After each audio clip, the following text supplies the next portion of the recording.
a couple other things going on. I wrote a column about the indictment of James Comey.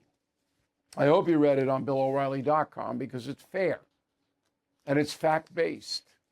Everything I wrote is 100% true and it's fair. I'm telling you the whole story about this guy Comey. No BS in this column, no BS in any of my columns, but this one I really took my time to be surgical on it. Okay, so Comey is being charged with obstruction of a congressional investigation and lying in front of Congress, making a false statement. It all has to do with whether Comey ordered or leaked himself stuff about the Russian collusion hoax, okay?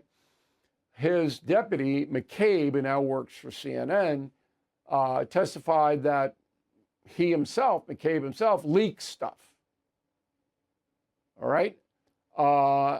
And it's murky about whether Comey knew it, but he had to know it. Comey had to know it, okay? Now McCabe says, well, I don't know if he knew or not. Yeah, okay, you know what it is. But in order to convict Comey of obstructing congressional investigation into the Russian collusion and perjury in front of Congress, you have to have more than McCabe. Now, I'm going to play you a couple of sound bites here. The first one is the far left, as they always do, is trying to make Comey, remember, this is the man that embraced the phony Russian collusion thing, got false warrants based upon false information, FISA warrants. He did all of this stuff that's not debatable, yet the far left, Eric Swalwell, representative from California, trying to make him into a martyr. Roll it. It's an awful day for what's supposed to be a free country.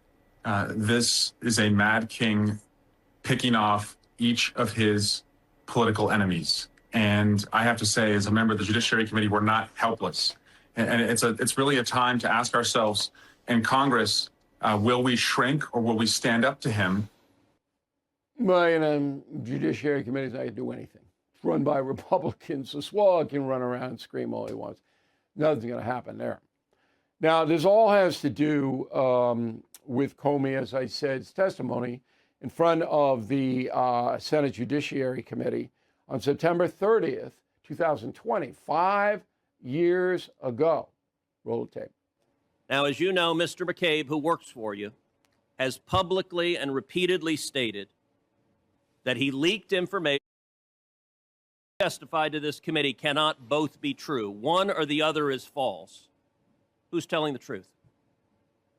I can only speak to my testimony. I stand by what the testimony you summarized that I gave in May of 2017. All right, so Comey continues to deny. Now, here's something interesting. You saw that Comey was on Zoom. He didn't show up to D.C. That's why he's being tried in Virginia, because his alleged perjury took place in Virginia. If he had shown up, he'd be tried in D.C., much more favorable to Comey. Isn't that interesting? All right, this is not a slam dunk case.